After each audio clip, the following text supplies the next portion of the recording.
on our backs? Right. Okay. Oh, that'd be a big one. The camera flying over. All right. We're back once again with the globalmusicdj.com set, and we've just got through listening to the wonderful, the legendary Louie Gomez, who I know as Jose Gomez. But we're not going to go through that, but the rest of the world knows him as Louie Gomez. I know him as Jose Gomez. So how you been, man? I'm good. Yeah. Good. Wonderful set. Thank you so much. Sounded really good. Wow, thank really you. Good. Thank you. So let's get right down to it. How long you been DJing? Man, since I was probably 15, so that would make like 15 years. Wow. Right. Let's try 30, 35 years. But we'll give him the 15.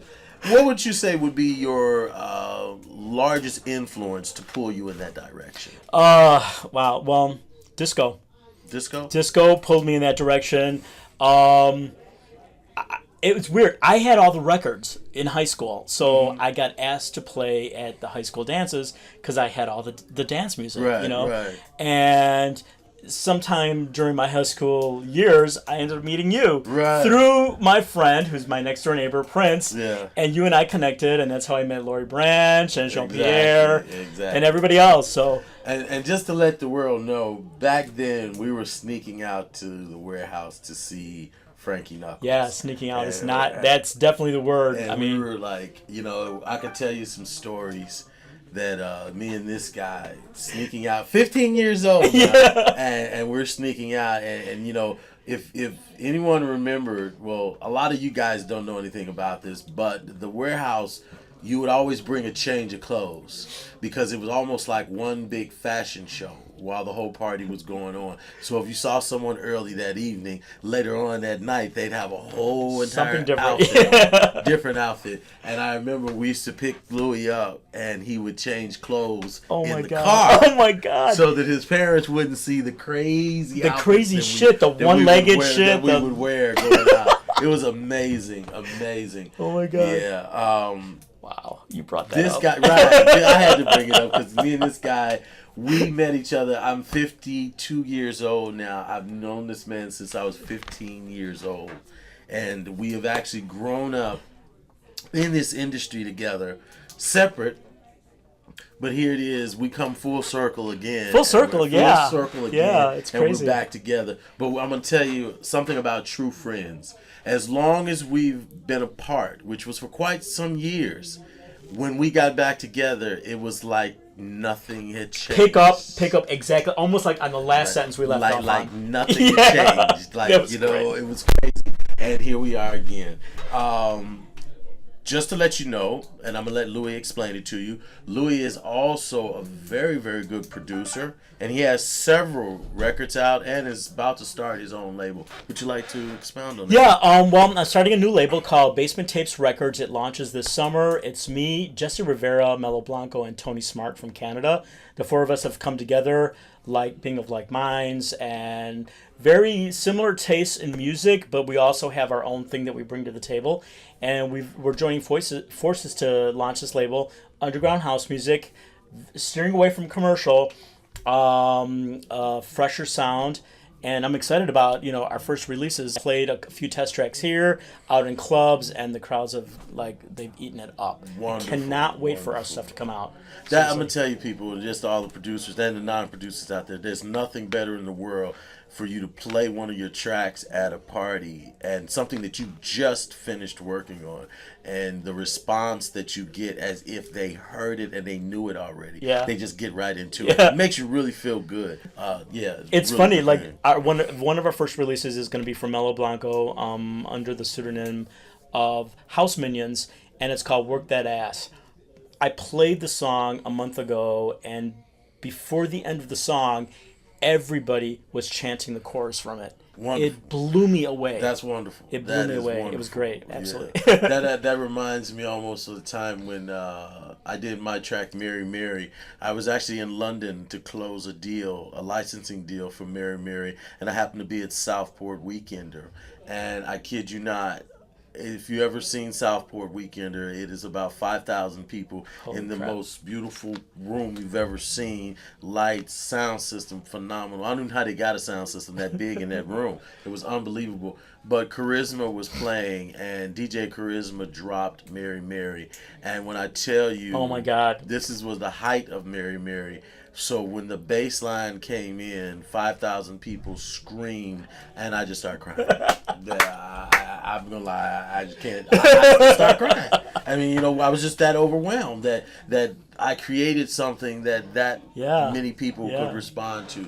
It is a really good thing. So what else do we have? What do we see in the future for? Well, I'm doing the Taste of Randolph with Jesse Rivera on the 21st of June. It's our first festival that we're playing, so we were invited to play there. So come out. We're the closing set for Sunday, June 21st. It's going to be fun. We have a lot of really good things in store that night.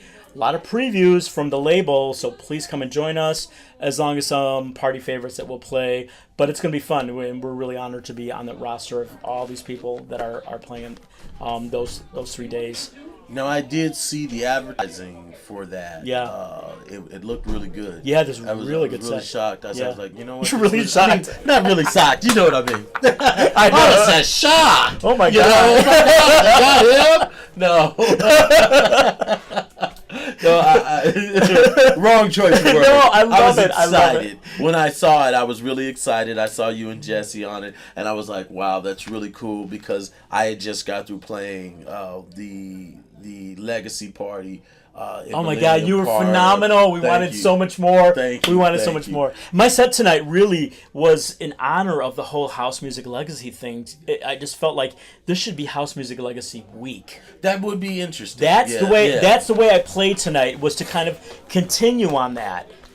Good. And then play the roots of house music. Of where you came the from music I played tonight was what we were listening to. Exactly. When we were going to the warehouse and checking out. I did take a few notes. There's I have to have the No One Gets Surprised, that remix. Yes. That's a remix. Fierce. And the Love Thing, I really like. That's my remix. That's your. Oh, great. Yeah. I gotta have that. And the First Time Around. First Time Around is my remix too. Oh yeah, so those remixes we have to we definitely have to have those before you leave. But that was like that was a test, and I really tried very hard to get in the feel of that old school, that everything that is what I consider my roots. If you listen to my music now, you'll pinpoint little things from all those songs. I'm like, oh, you got that idea from here. This is from here.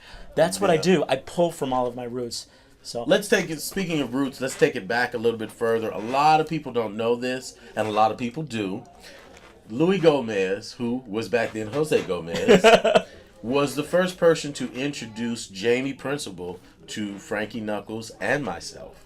Yes, this is the man here that brought Jamie Principle down to the power plant and introduced Jamie to Frankie Knuckles and myself, and thus history was made from that point with those two.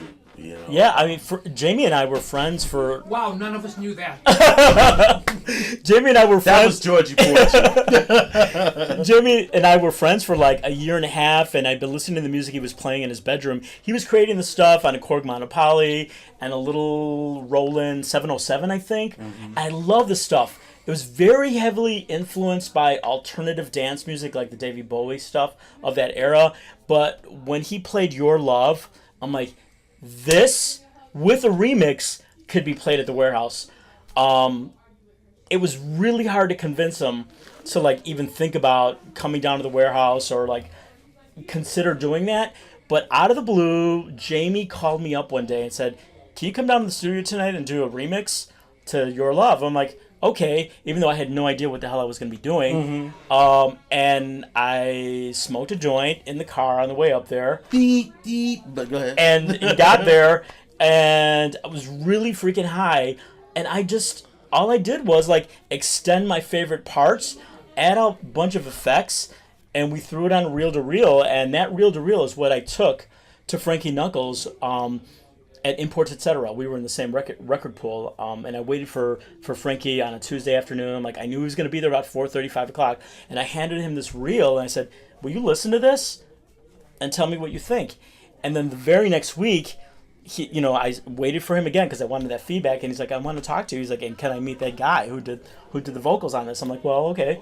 And Frankie started playing it in his sets. He played for like a year. It became a staple. People would go nuts over it. I finally convinced Jamie to come down to the power plant because, I mean, he was not a kind of guy that went to the clubs. I mean, he didn't understand or even realize the reaction that his he didn't get it. I was telling him about it, and he was shocked, and the rest is history. But anyway, so that's where it was. Well, no, that was just a blast from the past. Yeah. To let those who didn't know, as Georgie pointed out to us, that this was the man. So that was Georgie Porgy who stuck his head in the door. And by the way, we'd like to say happy birthday to Georgie. I think it's his 60th birthday. It is his 60th. Yeah, 60th. Yeah, he's 10 years older than me. Yes. Yeah. Yeah. Great. No, you got it wrong. 99. Doesn't Come on in, Georgie. Doesn't 99 look right? Damn, see? That was just wrong. Okay. 99. And 99. While we have Georgie in here, I'd like to just let you guys know, if you were at the legacy party, this man gave a hell of a performance. It was off the chain. When I say a true performer right here. He looked really, really good on stage, and for some reason... He looked 50. Let me tell you something. I didn't 66 minus 30. You took it like 30 off for that, right? I get a 30 off? You get a 30 off for that. You get a 30 off for that. But Georgie, we're going to have him in next real soon to interview as well. Maybe not today, though, but soon. Today, yeah. Today's a legendary. But, again... We're sitting here with Jose Gomez, Louie Gomez, as I keep saying. You have to bear with me, people, because I've been knowing him all my life as Jose. But he is professional Louie Gomez. And we're looking forward to hearing his releases. And we're also looking forward to seeing him at the Randolph Street Fair coming up. And that's on... Taste of Randolph, June 21st. June 21st. Although I'm playing at Exit this Friday, so don't forget that. This Friday with a bunch of people. That's actually my birthday party at Exit, so... I go on at 2:30 in the morning, playing a really fun set that night, and then I'll be playing at Harvey's on June 16th. Me and Jesse Rivera. So great. Thank you again. Thank you, Craig. By the way, you guys, I love this guy, so please know that. So. Peace. We're out. Thank you.